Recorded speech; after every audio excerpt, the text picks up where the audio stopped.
Di bagian tambahan ini kita akan melihat tentang anak yang terhilang atau perumpamaan tentang anak yang terhilang dalam Lukas 15 ayat dalam Lukas 15 tadi ayat 11 sampai dengan ayat 32. Yang menjadi pertanyaan kita berdasarkan ini, kalau kita lihat ini adalah lukisan daripada Rembrandt ya, Rembrandt van Rijn.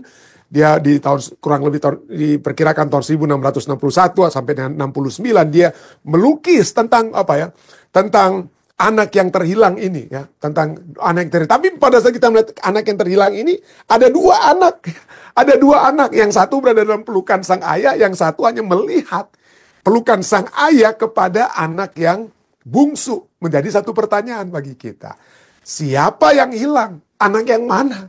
Yang mana ini anak yang hilang? Nah, kalau kita lihat pada saat Yesus menceritakan kisah tiga perumpamaan dalam Lukas 15, itu dimulaikan karena apa? Dalam Lukas 15, fokus Lukas 15 dikatakan sana ayat 1 dan 2 katakan, para pemungut cukai dan orang-orang berdosa biasanya datang kepada Yesus untuk mendengarkan dia. Tapi pada saat yang bersamaan, bersungut-sungutlah, ayat 2, maka bersungut-sungutlah orang Farisi dan ahli-ahli Taurat, katanya ia menerima orang-orang berdosa dan makan bersama-sama dengan mereka. Jadi ada kelompok yang berdosa yang makan dengan Yesus, dan kelompok lainnya itu datang juga tapi bukan untuk mendengarkan, tapi untuk apa? Bersungut-sungut. Untuk cari-cari masalah dengan siapa? Masalah dengan Yesus. Dan tidak akan pernah, ingat, bagi orang-orang Farisi ahli Taurat, kalau mereka melihat orang-orang berdosa itu makan dengan Yesus, mereka tidak akan pernah menjamah makanan yang ditawarkan sama kepada orang berdosa, ya. Dan Yesus itu mereka tidak akan pernah makan. Jadi mereka berada di luar daripada pesta kegembiraan tersebut, orang-orang Farisi. Jadi ada dua kelompok, ya. Orang-orang berdosa, ya, orang-orang berdosa yang datang kepada Yesus.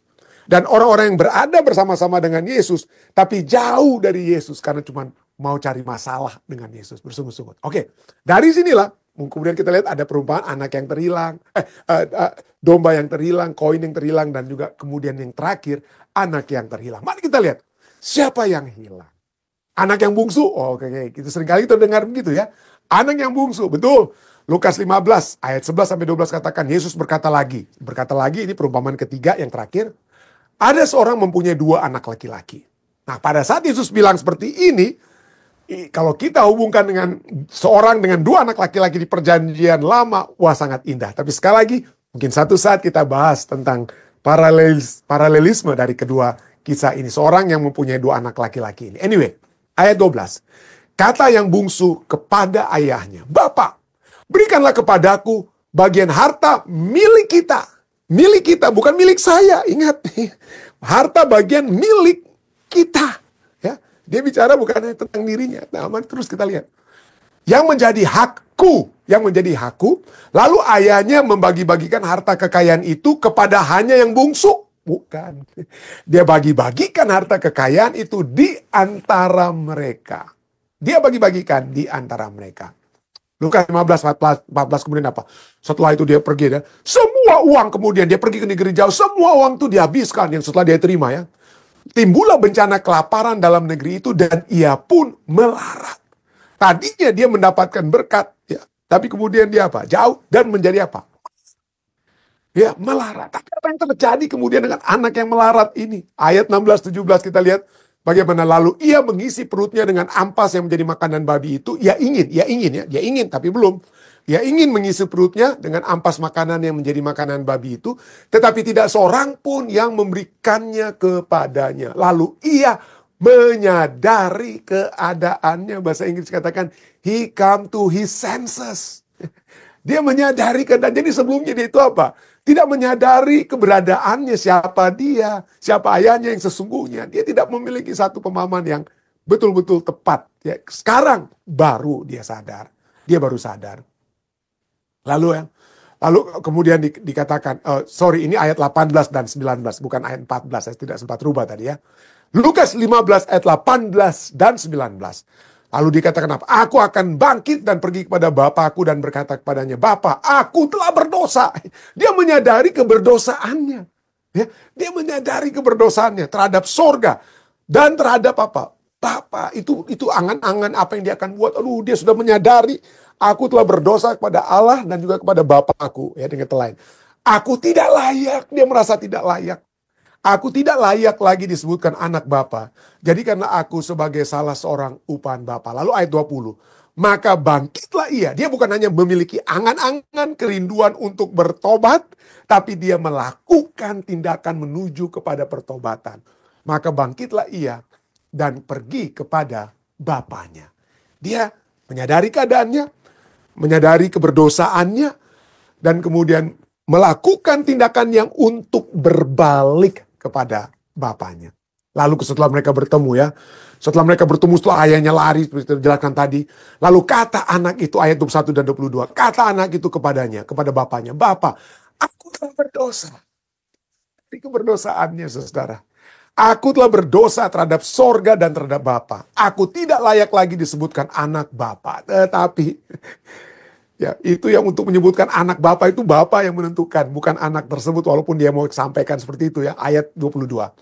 Tetapi ayah itu berkata kepada hamba-hambanya, lekaslah bawa kemari jubah yang terbaik, pakaikanlah itu. Pakaikan itu kepadanya dan kenakanlah cincin itu pada jari-jarinya dan sepatu pada kakinya. Kepemilikan kembali ya. Cincin itu kalau sekarang gitu ya, itu adalah covenant ya. Kita memiliki satu apa? Perjanjian ya, makanya ada cincin kawin atau apa itu ya. Cincin kawin itu menyatakan apa? Adanya perjanjian. Perjanjian bahwa kembali menjadi satu apa? Satu kepemilikan bersama gitu ya. Engkau adalah kembali menjadi anakku, dengan kata lain. Engkau adalah kembali menjadi anakku dan ya. Dan kemudian dikatakan ya, setelah dia katakan demikian kepada hamba-hambanya, ayat 23-24 katakan, dan ambillah anak lembu tambun itu, sudah disiapkan saudara. Jadi sudah rindu bapaknya untuk menanti-nantikan, dia sudah rindu. Dia sudah siapkan ya. Secara spesifik bahasa Greka Yunaninya, anak lembu tersebut sudah betul-betul disiapkan, sudah siap. Dia sudah lama sekali dia sudah apa? Bukan lama, tapi sudah dia memang menantikan anaknya dan dia sudah ada dalam benak pikirannya. Makanya tanpa pikir panjang, ambil itu anak lembu itu, ambil pakaian yang terbaik, ambil cincin, sudah disiapkan semuanya, termasuk anak lembu itu. Lembu tambun itu. Sembelihlah dia dan marilah kita makan dan bersukacita. Ada bersukacita, ada makan bersama, ada sukacita bersama. Kenapa? Sebab anakku ini telah mati dan menjadi hidup kembali. Ia telah hilang dan didapat kembali. Maka mulailah mereka bersukaria. Jadi dalam kisah Lukas 15, anak yang terhilang ini bukan dia lagi. Dia sudah apa? Dia telah hilang tapi dia sudah didapat. Ya. Dia sudah dapat. Jadi kalau kita bilang ini perumpamaan tentang anak yang terhilang itu yang bungsu, dia bukan lagi. Kenapa? Karena ayat ini sangat jelas menyatakan bahwa dia bukan lagi hilang, dia sudah apa? Didapat. Nah, yang hilang itu siapa? Oke, yang hilangnya itu siapa? Mari kita lihat apa yang terjadi kemudian. Ayat 25. Tetapi anaknya yang sulung berada di ladang, dan ketika ia pulang dan dekat rumah, ia mendengar bunyi seruling dan nyanyian tari-tarian. Lalu ia memanggil salah seorang, ayat 26-27. Lalu ia memanggil salah seorang hambanya dan bertanya kepadanya, apa arti semuanya itu? Lalu jawab hamba itu, adikmu telah kembali. Dan ayahmu telah menyembelih anak lembu tambun karena ia mendapatkan kembali dengan sehat. Dan kita mungkin pikir sehat ini oke, biasa, sehat biasa. Tapi kata sehat di sini, itu berarti apa? Hugi aino, ya, hugi aino itu berarti apa? Baik-baik saja. Adikmu dalam keadaan baik-baik saja, adikmu dalam keadaan sehat, oke. Adikmu dalam keadaan benar.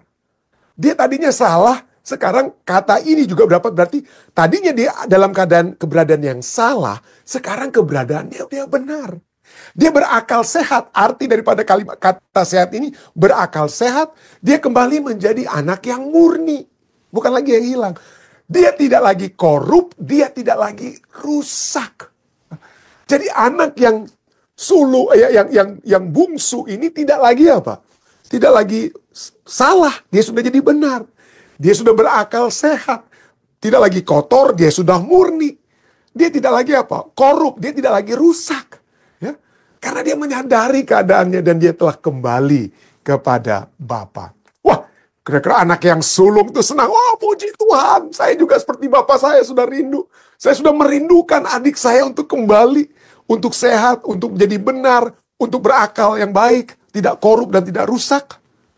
Apa yang itu terjadi? Oh, kita sudah tahu kisah ini ya. Kita sudah tahu. Maka marahlah anak sulung itu dan ia tidak mau masuk. Di dalam kerajaan surga itu, makan bersama itu di dalam kerajaan surga. Ya. Pada orang-orang yang sudah masuk ke dalam kerajaan surga. Tapi anak sulung ini tidak mau masuk. Intentionally, secara intention, sengaja dia tidak mau masuk. Dia sudah pikirkan betul-betul karena kemarahannya. Dia tidak mau masuk. Ayahnya bahkan yang harus keluar dan berbicara dengan dia. Nanti kita akan lihat cukup signifikan. Ayahnya yang keluar dan berbicara dengan dia. Pertanyaan pertama, berapa pertanyaan kita akan tanyakan di sini. Dia marah kepada siapa? Marah kepada siapa? Ya, marahlah anak sulung itu dan dia tidak mau masuk. Marah kepada ayahnya? Mungkin banyak pikirkan demikian ya. Marah kepada ayahnya atau dia marah juga kepada dirinya yang kurang, dalam tanda kutip, kurang beruntung. Kurang beruntung. Apa maksudnya pendeta? Kalau Anda mungkin tanyakan, pendeta Rantu maksudnya apa nih? Kenapa dia seperti kurang beruntung? Mari kita lihat. Nanti kita lihat. Ayat 29 ini yang dikatakan.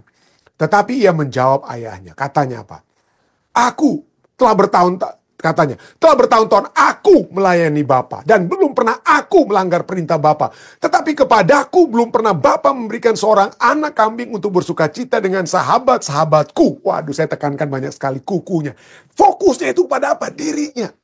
Fokusnya kepada dirinya. Dia marah kepada pesta yang terjadi. Jadi kalau artinya dengan kata lainnya, kalau ada yang bersukacita, kalau ada orang yang bersukacita, pasti ada orang yang marah dengan kata lain ya. Ada juga mungkin orang yang marah gitu ya. Tapi kemarahan ini begitu hebat ya. Begitu hebat yang telah dia terjadi. Nah, berikutnya, kenapa dia harus apa? Kenapa dia katakan belum pernah Bapa memberikan seekor anak kambing untuk bersukacita? Ya. Apa tidak pernah Bapaknya itu memberikan pemberian apa-apa? Ingat, pada saat anak bungsu meminta harta. Ingat kita sudah baca tadi, Lukas 15 ayat 12 katakan apa? Kata yang bungsu kepada bapaknya, kepada ayahnya, Bapa berikanlah kepadaku bagian harta milik kita, yang menjadi hakku. Lalu ayahnya membagi-bagikan harta kekayaan itu di antara mereka. Jadi kepada sang anak yang sulung sekalipun, harta itu sudah ada. Kemungkinan berapa lembu atau itu bagi rata itu ya. Walaupun yang sulung mungkin kemungkinan besar, bahkan biasanya dalam adat istiadat zaman dahulu itu ya, yang sulung itu lebih banyak dapatnya daripada yang bungsu, saudara. Yang sulung itu lebih banyak. Jadi sebanyak dia sudah memiliki banyak pemberian Bapak, dia sudah terima pemberian Bapak. Kalau dia mau, dia bisa apa? Dia bisa potong sendiri ya. Anak lembu yang bagiannya yang lebih banyak daripada bagian adiknya. Ya, tapi di sinilah dia marah. Itu ada dasar pada kemarahannya. Dia marah kepada dirinya sendiri, ya. Kenapa? Karena dia merasa bahwa apa yang dia lakukan itu sepertinya tidak dihargai, tidak seperti mendapatkan penghargaan seperti yang dia ingin untuk dihargai. Kan kita lihat tadi dia selalu tekankan aku melayani Bapa, belum pernah aku melanggar perintah Bapa, tetapi kepadaku belum pernah Bapa memberikan seekor anak kambing, walaupun sejujurnya dia sudah terima bagiannya ya, untuk bersukacita dengan sahabat-sahabatku. Dan sini kita lihat ada kata yang saya tekankan, melayani dan apa? Kata perintah. Ya. Kita lihat bagaimana orang-orang Farisi yang mendengarkan perumpamaan Yesus ini, mereka itu merasa orang-orang yang tidak berdosa. Kenapa Yesus mau makan dengan orang yang berdosa? Mereka bilangnya. Kenapa Yesus ini mau bergaul dengan orang berdosa? Gak boleh bergaul dengan orang berdosa. Kenapa? Kita orang benar. Kita orang murni. Kita orang sehat. Kita tidak korup. Ya. Kita tidak korup. Ya. Kenapa? Karena bagi mereka pelayanan mereka itu bukan didasarkan kasih, tetapi didasarkan perintah. Ya. Mereka menekankan sekali itu perintah demi perintah demi perintah. Bukan perintah itu dituruti, kehendak Bapa dituruti, pelayanan kepada Bapa bukan karena didasarkan kasih, tapi karena apa? Kewajiban yang mereka pikirkan. Itulah menjadi beban. Itulah mereka menjadi seperti berat. Makanya dia merasa berat seakan-akannya. Dia sudah terima bagian yang lebih daripada apa? Lebih daripada adiknya. Dia punya semua yang lebih daripada adiknya. Tapi dalam kelebihan sekalipun, tetap kita merasa berat. Tetap merasa berat. Ya. Merasa berat. Ya. Kenapa? Karena tugas-tugas yang kita lakukan itu kita pikir itu, aduh itu sebagai satu beban. Tidak didasarkan oleh kasih. Tidak didasarkan oleh kasih.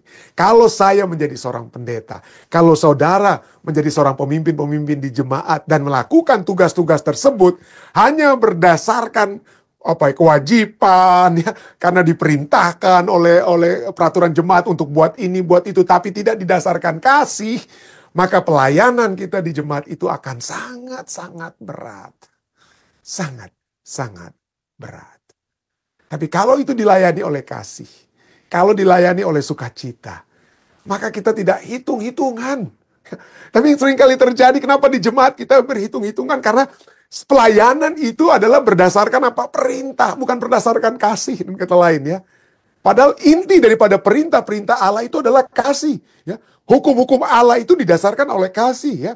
Kasih kepada Allah, kasih kepada sesama manusia. Kalau kita mengasihi, hasil otomatis dari mengasihi Allah itu kita tidak akan menyebut nama Allah dengan sia-sia. Kita tidak akan mengadakan patung-patung untuk kita sembah dan lain sebagainya.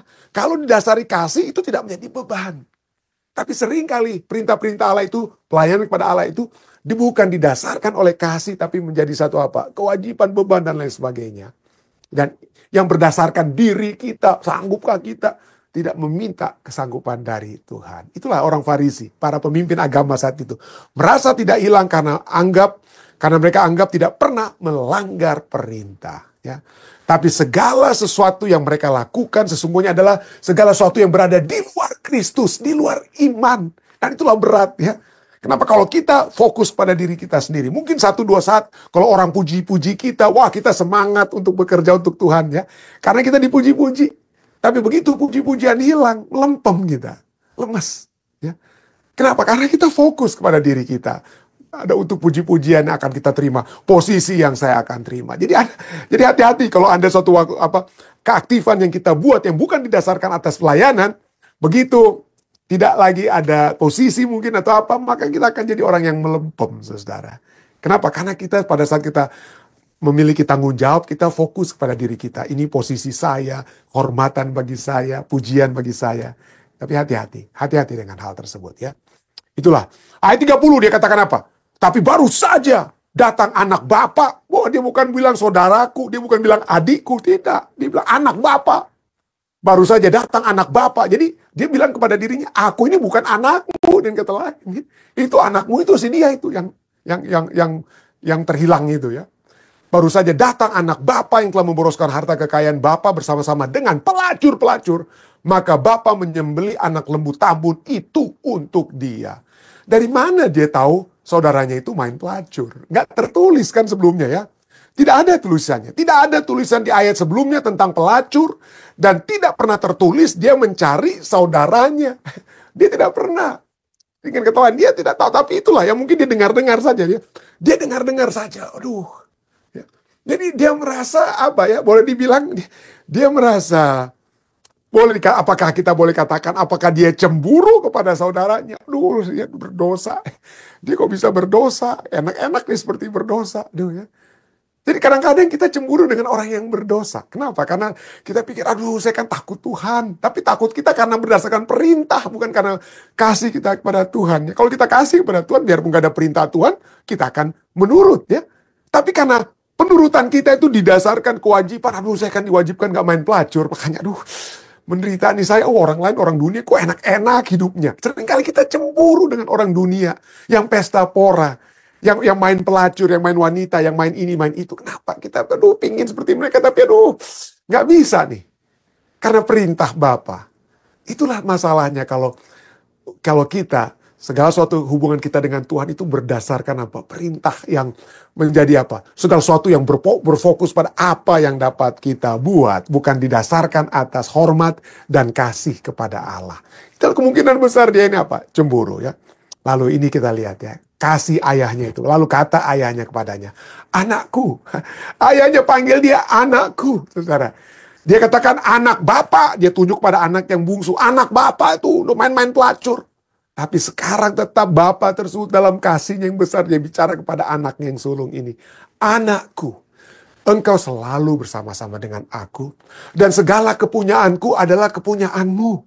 Kita patut bersukacita dan bergembira karena adikmu telah mati dan menjadi hidup kembali. Ia telah hilang dan didapat kembali. Tidak diketahui apa yang terjadi kemudian. Apakah anak ini dengar atau tidak. Karena itu adalah seperti kita sering dengar ya. Pengkhotbah katakan.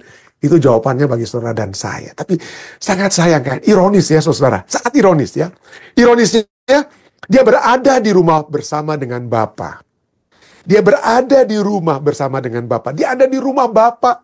Namun tidak pernah merasakan sukacita, kegembiraan dalam kebersamaan dengan Bapa. Ya. Dia mungkin tidak main pelacur. Oke lah, betul kalau adiknya main pelacur. Ya. Tapi dengan kecemburuan yang dimiliki, dia memiliki keinginan untuk melacur seperti adiknya. Kalau memang itu betul ya, walaupun tidak tertulis ya. Ada kerinduan. Dan Yesus katakan apa yang kita pikirkan juga itu adalah sebenarnya satu apa? Dosa. Kamu dengar tertulis jangan berzina, tapi aku berkata kepadamu pada saat kamu mengingini seorang wanita dalam hatimu, maka kamu telah berdosa. Dan dengan kata lain, kita semua adalah orang berdosa.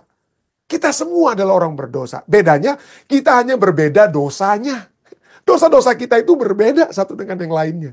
Tapi kita semua adalah orang berdosa. Baik yang tidak ada dalam gereja maupun di luar gereja. Kita harus sadar kita orang berdosa. Kalau kita tidak sadar maka kita menjadi seperti anak yang sulung. Anak yang bungsu. Wah kita lihat anak yang bungsu itu apa ya. Kasih ayahnya itu begitu hebat. Kasih ayahnya melihat dari jauh. Dia berlari, ayahnya itu berlari mendapatkan dia. Tapi coba kita lihat anak yang sulung. Ayahnya juga kasih yang sama. Anak itu marah, dia tidak mau masuk, tapi ayahnya yang keluar.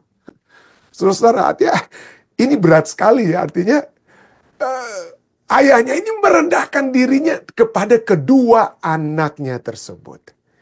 Dia berlari mendapatkan anak yang bungsu, dia keluar mendapatkan anaknya apa? Anaknya yang sulung. Ya. Yesus yang berlari dan keluar, itulah Allah yang mengasihi ya. Allah yang mengasihi. Bukan itu saja, kita lihat nanti ya. Kasih kepada anak yang sulung kita lihat ya. Ya. Dikatakan dikatakan di sini ya, kasih pada anak sulung. Nah, bahasa Indonesia katakan apa? Maka marahlah anak sulung itu dan ia tidak mau masuk, lalu ayahnya keluar dan berbicara dengan dia. Oke. Berbicara. Bahasa Inggrisnya itu lebih tepat sesuai dengan bahasa aslinya. Kenapa bahasa Inggrisnya kata so his father went out, keluar dan pleaded with him. Kalau cuma berbicara itu ngomong, oke, berbicara ngomong begini aja. Tapi ini ayahnya itu, harusnya ayat ini katakan apa? Lalu ayahnya keluar dan bermohon. Ayahnya keluar dan bermohon dengan dia. Ayahnya betul-betul merendahkan dirinya, saudara ya. Dia merendahkan dirinya. Dia yang boleh dikatakan seperti dia yang merungkuk. Dia seperti menjatuhkan tubuhnya ke tanah. Seperti itulah dengan kata lainnya. Kata pleaded itu. Bermohon tersebut. Ya, bermohon tersebut. Ayahnya itu dapat memerintahkan. Waktu dia dengar anaknya keluar kan marah-marah. Kalau saya orang tua ya. Orang tua duniawi ya. Loh, ngapain dia marah? Itu kan bukan dombanya dia. Itu kan masih milik domba saya kan istilahnya ya. Saya sudah siapkan untuk anak saya yang bungsu.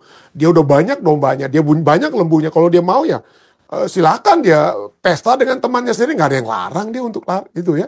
Kenapa dia harus cemburu dengan lembu yang saya sudah siapkan untuk anak yang bungsu? Bisa aja ayahnya tersinggung dong. Kalau anak itu marah, anak sulung itu marah. Ya, bisa saja dia marah. Tapi ayahnya tetap keluar apa? Dia keluar dan apa? Berbicara. Dia bisa memerintahkan anak, suruh dia masuk. Suruh dia masuk. Kenapa dia mesti marah-marah di luar? Kalau manusia mungkin begitu ya.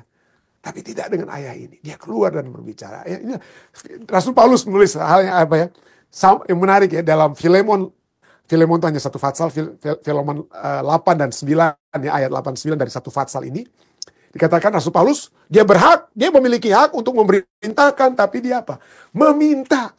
Jadi karena itu ya dikatakan ya, karena itu sekalipun dalam Kristus aku mempunyai kebebasan penuh untuk memerintahkan kepadamu apa yang harus engkau lakukan.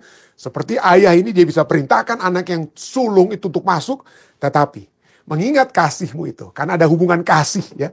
Lebih baik aku memintanya daripadamu. Aku Paulus yang sudah menjadi tua, lagi pula sekarang dipenjarakan karena Kristus Yesus. Jadi kan adanya kasih ya. Dalam hal ini kasihnya Filemon. Dalam hal anak yang sulung, kasihnya sang bapak. Maka dia bermohon, dia minta, plead, tolong masuk. Tolong masuk. Ya. Tolong masuk dan bersukacitalah kita apa? Bersukacitalah bersama. Dan hal yang luar biasa juga dikatakan. Ayahnya berkata kepada anaknya apa? Anakku, engkau selalu bersama-sama dengan aku dan segala kepunyaanku adalah kepunyaanmu. Dia menggunakan kata anakku, itu kata bahasa aslinya teknon. Artinya anak dalam arti panggilan intim dan apa? Panggilan kesayangan. Anakku. Yang lainnya disebutkan di dalam Lukas 15 ada 8 kali sebelumnya itu anak-anak yang seperti anak yang bungsu dan lain sebagainya itu disebut hanya sebagai dengan kata huios atau kata anak yang merupakan keturunan ya. Tapi khusus untuk teknon ini itu adalah anak kesayanganku dengan kata lain. Anak kesayanganku. Engkau selalu bersama-sama dengan aku dan segala kepunyaanku adalah apa? Kepunyaan. Artinya dialah satu-satunya anak yang apa ya, yang ada bersama-sama dengan Bapa. Dalam satu persekutuan, dalam satu rumah dengan Bapa, dalam satu perjanjian dengan Bapanya. Segala sesuatu itu adalah milik mereka bersama. Ya, segala milik mereka itu apa? Milik mereka bersama. Tapi sangat disayangkan ya. Sangat disayangkan. Dia tidak melihat itu sebagai sesuatu hal yang dapat menjadi miliknya. Ya. Dia tidak melihat itu sebagai sesuatu ya. Ayahnya katakan segala kepunyaanku adalah apa? Kepunyaanmu. Ya. Tapi dia masih mengingini. Jadi apa yang diingini? Oke. Kalau dia ayat ini katakan segala sesuatu itu yang milik oleh Bapa adalah milik juga anak ini. Kalau demikian, apa yang dicemburui oleh sang anak? Ya. Adakah sesuatu yang dimiliki oleh Bapa yang tidak adakah sesuatu yang dimiliki oleh anak yang bungsu yang hilang yang tidak dimiliki oleh bapa dan tidak dimiliki oleh anak yang sulung? Mari kita lihat dalam Matius 25:34 Yesus katakan pada orang-orang yang diberkati, "Mari, hai kamu yang diberkati oleh Bapakku, terimalah kerajaan yang telah disediakan bagimu sejak dunia dijadikan." Jadi ada hal yang dimiliki oleh Bapa yang seharusnya harus disadari oleh anak yang sulung, itu adalah milik bersama mereka. Tetapi kenapa anak yang sulung itu marah? Ya. Kenapa dia harus cemburu? Apa yang dia cemburui? Apa yang tidak dia miliki, yang dimiliki oleh adiknya yang bungsu? Ya, adiknya yang bungsu, pada saat adiknya itu berada di negeri yang jauh. Jawabannya saudara, Anda tahu apa? Dosa. Ya. Dosa-dosa adiknya itu adalah sesuatu yang tidak dimiliki oleh dia, tidak ada di rumah Bapa. Tuhan tidak memiliki dosa, tetapi kerinduan anak yang sulung adalah dosa-dosa yang dilakukan oleh adiknya di negeri yang jauh. Itulah menyebabkan apa ya? Itulah menyebabkan itulah satu-satunya ya. Allah Bapa kita itu memiliki segala sesuatu boleh dibilang ya. Tapi mungkin ada satu-satunya hal yang tidak dimiliki oleh Allah kita itu hanya satu, dosa. Atau keberdosaan, ya, keberdosaan. Tapi inilah ya, seharusnya dia bersyukur. Karena berkat yang terbaik itu dapat dimiliki. Yaitu apa? Satu kehidupan yang tidak berdosa. Tapi itulah ya, tidak diingini ya. Tidak diingini. 2 Petrus 3:9 katakan, Tuhan tidak lalai menepati janjinya. Ia sabar terhadap kamu karena ia mengendaki supaya jangan ada yang binasa. Melainkan supaya semua orang berbalik dan bertobat. Berbalik dan bertobat dari apa? Dosa-dosanya. Ya, dosa-dosanya. Dan itu dilakukan oleh anak yang bungsu. Anak yang bungsu dia berbalik dari dosa-dosanya. Tapi anak yang sulung dia marah karena mungkin dia masih ingin mendapatkan dosa-dosa tersebut ya. Dan dengan demikian pertanyaannya. Kalau kita lihat anak yang bungsu menyadari keadaannya. Bagaimana dengan anak yang sulung? Ya. Bagaimana dengan kita, saudara dan saya yang berada dalam rumah Bapa? Adakah kita menyadari keadaan kita, menyadari hal-hal yang terbaik yang Tuhan sudah berikan kepada kita sesungguhnya sudah kita miliki. Jangan lagi kita mengingini hal-hal yang tidak baik. Saya ini dalam nama Yesus. Amin.